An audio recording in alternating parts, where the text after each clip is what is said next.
ప్రభు నామానికే మహిమ కలుగును గాక. కూడొచ్చిన మీ అందరికీ కర్మిల ఆత్మీయ సహవాస సంఘ విశ్వాసులకు మన ప్రభువును ఆయన ప్రియ కుమారుడునైన యేసుక్రీస్తు వారి శ్రేష్టమైన నామలో శుభములు మరియు అందరికీ వందనాలండి. యెషయా గ్రంథం 39వ అధ్యాయాన్ని మనం ధ్యానం చేసుకుందాం. యెషయా గ్రంథం 39వ అధ్యాయం.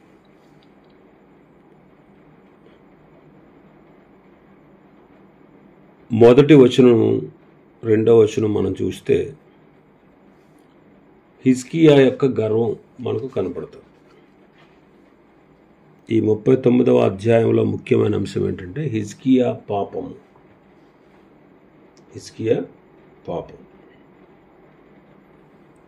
మొదటి వచనం చదువుదాం. ఆ కాలమందు బబులోను రాజును బలదాను కుమారుడునైన మెరోదగ్బలదాను హిజ్కియా రోగి అయి బాగుపడిన సంగతి విని పత్రికలను కానుకలను అతని యొద్దకు పంపగా, హిజ్కియా ఏం చేశాడు? హిజ్కియా దూతలు వచ్చిన మాట విని వారిని లోపలికి రప్పించి తన ఇంటనేమి రాజ్యమందేమి కలిగిన సమస్త వస్తువులలో దేనిని మరుగు చేయక తన పదార్థములు గల కొట్టును, వెండి బంగారములను, గంధవర్గములను, పరిమళ తైలమును, ఆయుధశాలను, తన పదార్థములనున్న సమస్తమును వారికి చూపించెను.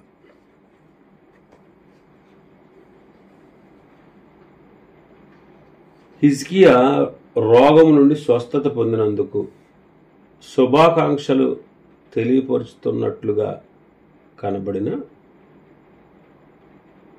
అతని ఉద్దేశం ఏంటంటే యోధాను వేగు చూడడం,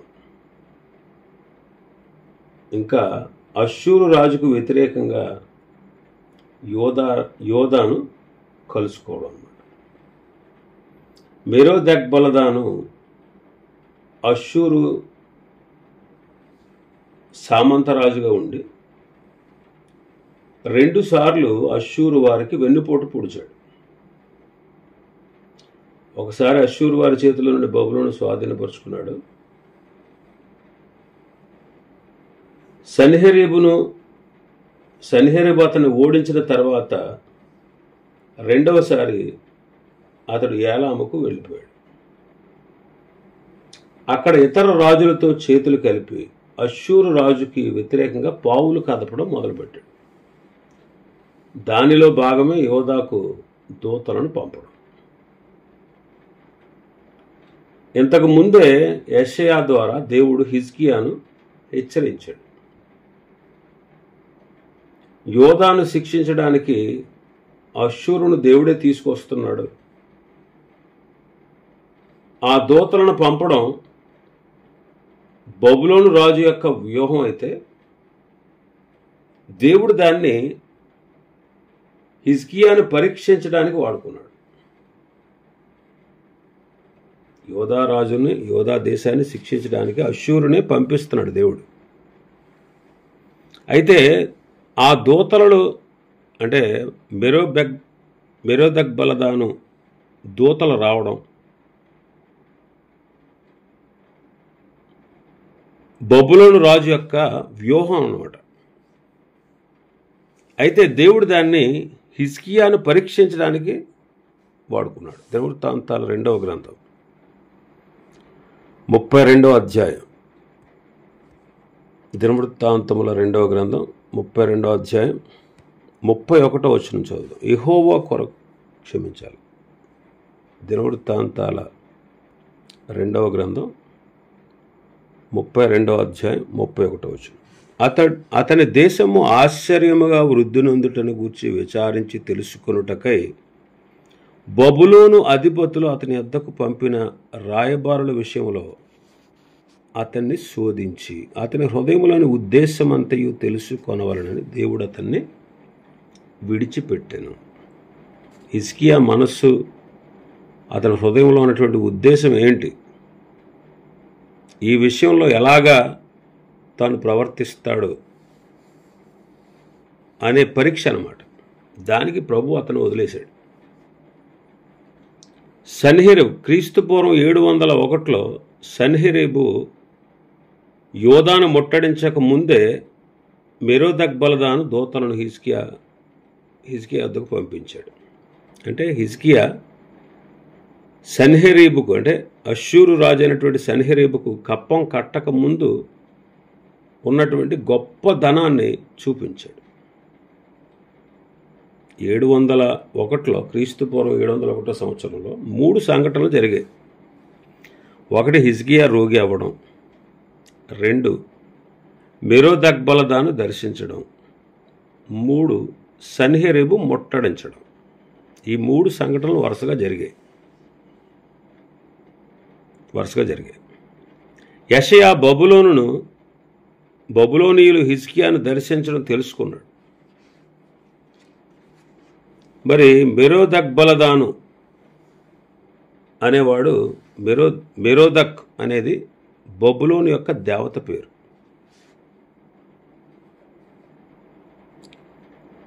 వాళ్ళు అష్షూరీయులను ఓడించి గొప్ప రాజ్యంగా విస్తరించాలి అనే ఆకాంక్షతో ఉన్నారు. ఆ ప్రణాళికలో భాగమే ఇక్కడ హిజ్కియా అనేదో పరామర్శించినట్టు, హిజ్కియా వద్దకు కానుకలు పంపి హిజ్కియా అనేదో పరామర్శించినట్టుగా వాళ్ళు గుట్టు తెలుసుకోవడానికి వచ్చారు. అందుకే హిజ్కియా దగ్గరికి దూతలు పత్రికల్ని, కానుకల్ని తీసుకొచ్చారు.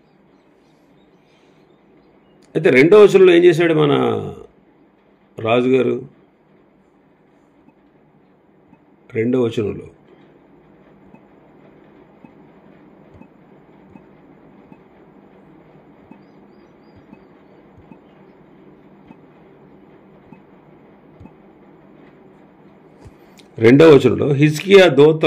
హిజ్కియా దూతలు వచ్చిన మాట విన్నాడు. వారిని లోపలికి రప్పించాడు. తన పదార్థములో ఉన్న సమస్తాన్ని వారికి చూపించాడు. తాను యెహోవా వలన స్వస్థత పొందాను, నా దేవుడు నన్ను స్వస్థపరిచాడు, నేను మరణానికి వెళ్ళవలసిన వాడిని, నన్ను దేవుడు బ్రతికించాడు అని వారి ఎదుట అతడు ఏం చేయాలి? అసలు ఎందుకు వచ్చారు వాళ్ళు? హిజ్కియా రోగి అయి ఆరోగ్యం పొందాడనే విషయం తెలుసుకుని వచ్చారు. మరి ఇతను ఏం చేయాలి?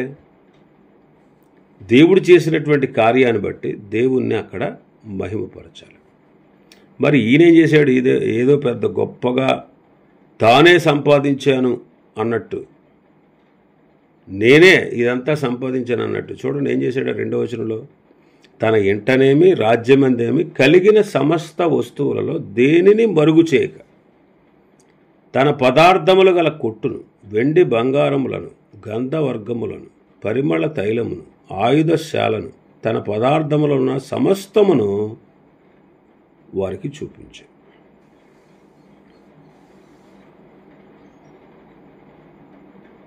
హిజ్కియా హృదయ గర్వం మనకి ఇక్కడ కనపడుతుంది. అయ్యో, ఇంత గొప్ప రాజు నన్ను ప్రేమించి నా పక్షంగా ఉన్నాడా, నా మీద ఎంత ప్రేమ అతనికి అని చెప్పి హిజ్కియా అనుకున్నాడు. వాళ్ళు తీసుకొచ్చినటువంటి కానుక అవన్నీ తీసుకుని ఎంతో గర్వించాడు. రాజుల వలన రక్షణ కలుగుద్దండి? కలగదు. మరి వాళ్ళు నమ్ముకోవచ్చా? నమ్మకూడదు. కీర్తనకారుడు అదే అంటాడు 146లో, వారు వెడలిపోతారు, వారు మంటిపాలైపోతారు, వారు నమ్ముకోవద్దు అంటాడు. ఇక్కడ హిజ్కియా దేనిని మరుగు చేయక చూపించాడు. అంటే నేనెంత గొప్పవాడిని, మీ రాజే కాదు నేను కూడా ఎంత గొప్పవాడిని చూపించడానికి హృదయ గర్వం అన్నమాట. దేవుడు నన్ను బలపరిచాడు, దేవుడు నన్ను హెచ్చించాడు, దేవుడు నన్ను ఈ స్థితికి రప్పించాడు, మరణానికి పోవలసిన నన్ను 15 సంవత్సరాల ఆయుష్ను ఇచ్చాడు,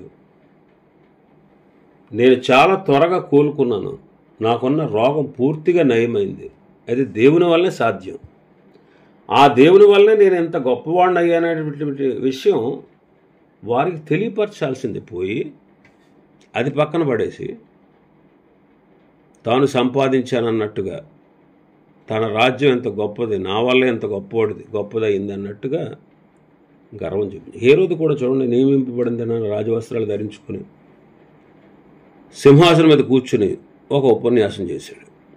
అప్పుడు వాళ్ళందరూ ఏమన్నారు, చుట్టుపక్కల ఉన్న వాళ్ళందరూ వాహ్వా వాహ్వా, ఏం చెప్పారండి, ఇది మీరు చెప్పింది కాదు, మీ మాట కాదు, దేవుడి మాటలాగా ఉంది, మీరు దేవుడిలాగా మాట్లాడారా అన్నాడు.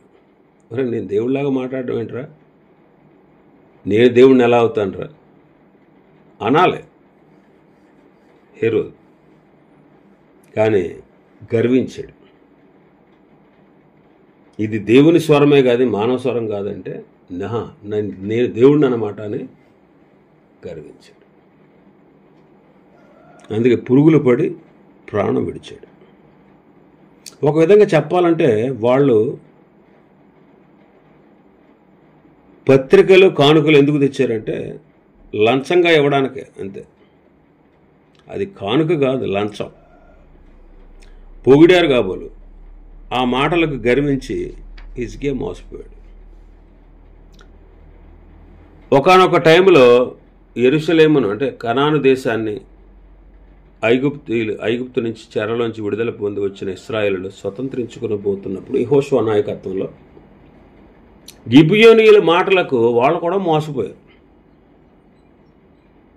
మేము చాలా దూరం నుంచి వచ్చాం, మేము తెచ్చుకున్న రోజు వేసుకున్న అప్పాలు ఇవి ఎండిపోయినాయి, మేము వేసుకున్న బట్టలు ఎప్పుడో మేము బయలుదేరినప్పుడు వేసుకున్నాయి, చూడండి చిరిగిపోయినాయి, పాతగిలిపోయినాయి, మా చెప్పులు చూడండి తెగిపోయినాయి,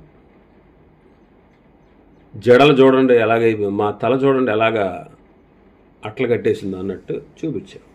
నిజమే కావాలని వీళ్ళు దేవుణ్ణి అడగకుండా పెద్దలందరూ కలిపి వాళ్ళతో కలిసి భోంచేసి మిమ్మల్ని చంపం అన్నారు. తీరా చూస్తే 3వ రోజునే ఆ గిబియోనీయులు పక్క వాళ్ళని తెలిసింది. మోసపోయారనమాట. యెషయా ప్రవచనాలు ఎరిగినటువంటి హిజ్కియా ఎప్పుడో చెప్తూ వచ్చాడు, ప్రవచిస్తూ వచ్చాడు, బబులోను దేవుడు శిక్షిస్తాడు, బబులోను వారు వచ్చి దేశాన్ని పాడు చేస్తారని జరక్కముందే యెషయా గారు ముందు నుంచి చెబుతూ వచ్చాడు.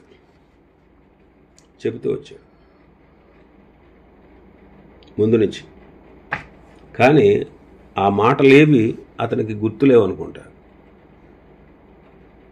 అతడు దేవునికి ప్రార్థించిన వాడు కాదు. అంత మాత్రమే కాదు, లోపల తన ఇంట్లో ఉన్న రాజ్యంలో ఉన్న వస్తువులన్నిటినీ చూపించేశాడు. ఇది హిజ్కియా యొక్క గర్వం. తను తాను ఎంచుకున్న దానికంటే ఎక్కువగా మనం ఎప్పుడు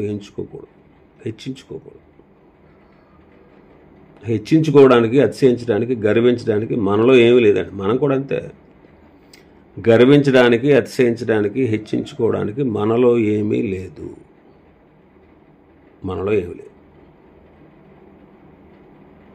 అతిశయించడానికి ఏముందండి? నరుల హృదయం యొక్క ఆలోచన బాల్యం నుంచి చెడ్డదన్నాడు. వారి అంతరంగంలోని ఊహ ఎల్లప్పుడూ కేవలం చెడ్డదన్నాడు. మనం చెడ్డవారము, మనం పాపులము, పాపమే చేస్తామనే విషయం మనం గుర్తించాలి. కానీ మనం దాన్ని పక్కన పడేసి మనకు కలిగినటువంటి లోక ఘనత, వైభవం, డబ్బు, ఆస్తి, ఐశ్వర్యం, సంపదలు, ఉద్యోగాలు, వ్యాపారాలు, వీటిని చూసి వారి అతిశయిస్తూ ఉంటాం. అందుకే హిజ్కియాపైకి శిక్ష వచ్చింది. 3-4 వచనాలు చూస్తే, పెంబట ప్రవక్త అయిన యెషయా రాజైన హిజ్కియా వద్దకు వచ్చి, ఆ మనుషులు ఏమన్నారు, నీ వద్దకు ఎక్కడి నుంచి వచ్చారు అని అడిగాడు. బబులోను దూర దేశం నుంచి వారు వచ్చి ఉన్నారని చెప్పాడు. నీ ఇంట్లో వాళ్ళు ఏం చూశారు అని అడిగాడు. నా పదార్థములలో దేన్ని మరుగు చేయక నా ఇంట్లో ఉన్న సమస్తాన్ని నేను వారికి చూపించాను అన్నాడు. హిజ్కియాను ప్రశ్నించాడు యెషయా. 3వసారి వచ్చాడు అనమాట. మొదటిసారేమో నువ్వు మరణం అవుతున్నావు అన్నాడు. 2వసారి నీకు 15 సంవత్సరాల ఆయుష్ దేవుడు ఇస్తానన్నాడు. 3వసారి ఈ బబులోని దేశపు దూతలు వచ్చి వెళ్ళిన తర్వాత ఎవరు వాళ్ళు ఎక్కడి నుంచి వచ్చారు 3 ప్రశ్నలు అడిగాడు. ఆ మనుషులు ఏమన్నారు, ఏం మాట్లాడారు. ఎక్కడి నుంచి వచ్చారు? ఆ మనుషులు ఏమన్నారు? నీ వద్దకు ఎక్కడి నుంచి వచ్చారు? నీ ఇంట వాళ్ళు ఏం చూశారు? ఈ 3 ప్రశ్నలు వేశాడు. ఆ మనుషులు ఏమన్నారు దానికి సమాధానం చెప్పలేదు. ఎవరు? హిజ్కియా. రెండో దానికి సమాధానం చెప్పాడు. వాళ్ళు దూరదేశమైన బబులోను నుంచి వచ్చారు. నీ ఇంట వాళ్ళు ఏం చూశారు అన్నాడు. సమస్తాన్ని చూపించాను అన్నాడు. హిజ్కియా తన ఆస్తిని అంతటిని బబులోను రాజుకు చూపించినందుకు యెషయా ప్రవచించాడు. 2 అంచెలుగా ప్రవచించాడు. ఒకటి, నీ ఆస్తి అంతా బబులోనుకు తీసుకుపోబడుతుంది. 6వ వచనం, రాబో దినములలో ఏమీ మిగలకుండా నీ ఇంటనున్న సమస్తము నేటి వరకు నీ పితరులు సమకూర్చి దాచిపెట్టినది అంతా కూడా బబులోను పట్టణకు ఎత్తుకుపోతారు. 2, హిజ్కియా సంతానంలో కొందరు బబులోను చెరగా తీసుకుపోబడి బబులోను రాజు నగరం నందు నపుంసకులుగా చేయబడతా తీసుకుపోతారు. 7వ వచనంలో అంటాడన్నమాట. ఇది హిజ్కియాకు అసాధ్యం అనిపించి ఉండొచ్చు. ఎందుకంటే అప్పట్లో హిజ్కియాకు బలమైన బద్ధశత్రువు ఎవరంటే అష్షూరు దేశం, బబులోను కాదు. మరి అప్పుడున్నటువంటి బబులోను రాజ్యం, బబులోను దేశం అష్షూరీయుల చేత ఓడిపోతుంది. ఇదే అష్షూరు వారు బబులోనీయుల్ని 2 సార్లు ఓడించారు. హిజ్కియా ఏమనుకున్నాడంటే ఇది జరుగుద్ది ఏంటిలే, బబులోనీయులు వచ్చి దాచిపెట్టినంత ఎత్తుకుపోతారా అనుకున్నాడు. ఎందుకంటే బబులోను అప్పటికి బలమైన రాజ్యం కాదు. అప్పట్లో బలమైన రాజ్యం అష్షూరు రాజ్యం, సిరియా అన్నమాట. కాబట్టి బబులోనీయులు వచ్చి ఎందుకు ఎత్తుకుపోతారు? రెండవది, అతని సంతానంలో కొందరు బబులోనుకు చెరగా తీసుకుపోబడతారు, నపుంసకులుగా చేయబడతారు అని చెప్పాడు. ఎందుకంటే ఆశా వలె ఈయన కూడా మతి తప్పి ప్రవర్తించాడు. ఆశా రాజు కూడా ఒకసారి 3 రాజులు దండెత్తి వస్తే దేవుణ్ణి ఆశ్రయించాడు. కానీ 2వ దినవృత్తాంతాలు 16వ అధ్యాయం 7వ వచనం నుంచి, ఆ కాలమందు ఇక్కడ మొదటేమో 3 రాజులు దండెత్తి వచ్చినప్పుడు దేవుని ఆశ్రయించాడు. ఇశ్రాయేలు రాజు అయినటువంటి బయషా యోధావారి మీదకి దండెత్తి వచ్చినప్పుడు అతడు ఏం చేశాడు?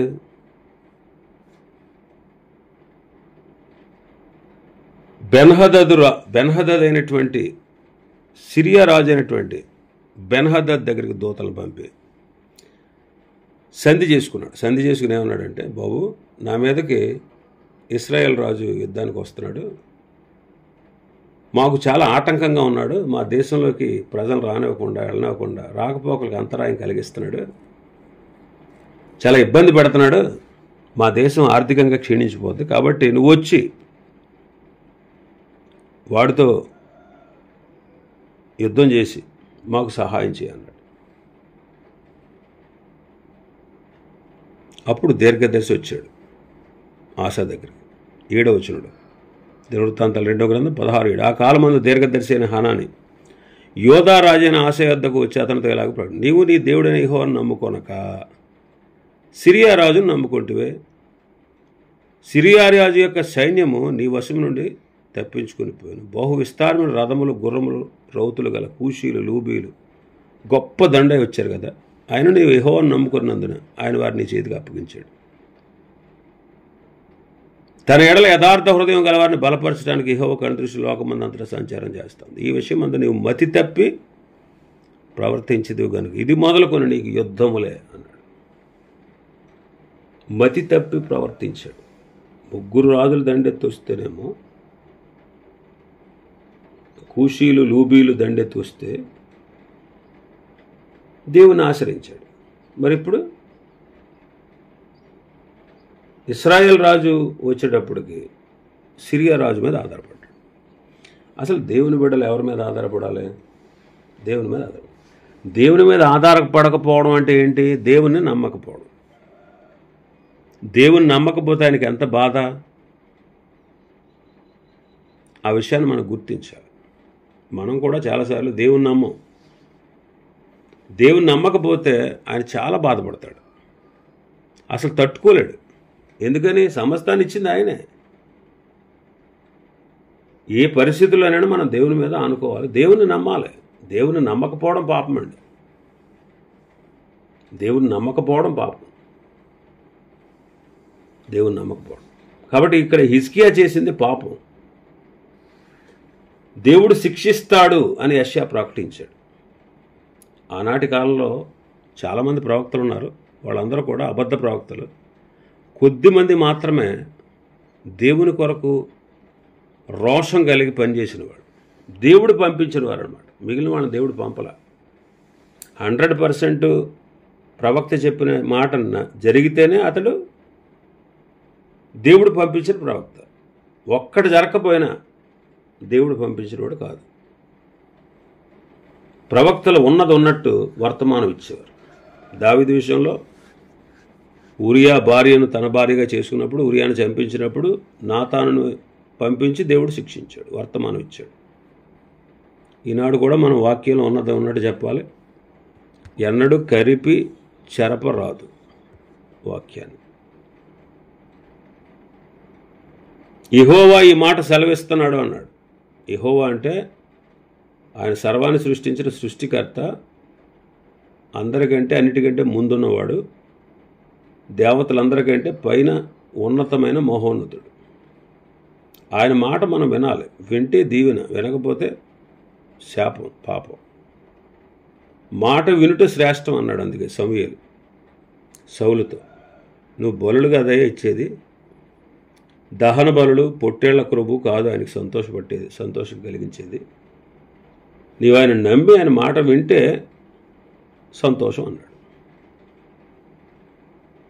రాబో దినంలో ఏది మిగలకుండా ఎత్తుకుపోతారు అన్నాడు. ఏది మిగలకుండా ఎత్తుకుపోతారు. బబులోను వారి చెరలోనికి యోధా వారు వెళ్ళడం యెషయా ప్రవచించాడు. అది 120 సంవత్సరాల తర్వాత జరగబోయేటువంటి కార్యం అన్నమాట. కానీ 100 ఏండ్లకు ముందు మోషే ద్వారా కూడా దేవుడు చెప్పించాడు. లేవీకాండం, ద్వితీయోపదేశకాండంలో. ఒకసారి ద్వితీయోపదేశకాండం చూద్దాం. 28వ అధ్యాయం 64వ వచనం. దేశం యొక్క ఈ కొన మొదలుకొని ఆ కొన వరకు సమస్త జన్మలలోనికి యెహోవా నేను చెదరగొట్టును. అక్కడ నీవైనను నీ పితరులైన ఎరుగని కొయ్యబియ్యు రాతివునైన అన్ని దేవతలను పూజింతువు. ఇంకా ప్రవక్తల ద్వారా దేవుడు బబులోను గురించి ప్రకటించాడు, నెబుకద్నెజరు గురించి కూడా ప్రకటించాడు. అలాగే ఆయన చెప్పినట్టుగానే ఇంకా 7వ వచనంలో ఏమన్నాడు? నీ పుత్ర సంతతి బబులోను రాజు నగరనందు నపుంసకులుగా చేయబడుటకై వాళ్ళు తీసుకుని పోబడతారు. సిద్కియాకు అలాగే అవమానం జరిగింది, చెరపట్టబడ్డాడు. ఆ తర్వాత దానియేలు ఇంకా కొంతమంది, ఆ కాలంలో కొంతమంది బబులోను రాజు దేశంలోనికి తీసుకుపోబడి నపుంసకులుగా చేయబడ్డారు. నపుంసకులు అంటే ఆస్థానంలో పనిచేయడానికి నియమించబడిన వారు. అంటే ఇక వాళ్ళకి వివాహాలు గట్ట ఏముండవు. వాళ్ళు ఇక రాజు ఉద్యోగం చేయాలంతే, రాజు పనే చేయాలి, ఇంకే పని చేయకూడదు. ఇక బానిసలు అనమాట, బానిసత్వం అనమాట, బానిసత్వం. అయితే 8వ వచనంలో చూస్తే హిజ్కియా ఏమన్నాడు? హిజ్కియా యొక్క విధేయత కనబడతాం. నీవు తెలియజేసిన యెహోవా ఆజ్ఞ చొప్పున జరుగుట మేలే, నా దినములలో సమాధానము సత్యములు కలుగునుగాక అని యెషయాతో అన్నాడు. యెహోవా ఆజ్ఞ చొప్పున జరుగుట మేలే అంటే రాబో శిక్షను అంగీకరిస్తున్నాడు. ఏలీ కాలంలో కూడా ఏలీ కుమారులు కలిగే శిక్షను సమూయేలు ద్వారా ఏలీ అంగీకరించాడు. దావీదు కాలంలో గాదు ద్వారా, నాతాను ద్వారా దావీదు అంగీకరించాడు. అయితే నా దినములలో సమాధానము సత్యములు కలుగునుగాక అంటాడు. నా దినములలో సమాధానము సత్యములు కలుగునుగాక అంటే హిజ్కియా గర్వాన్ని విడిచిపెట్టినట్టు మనం చదువుతాం.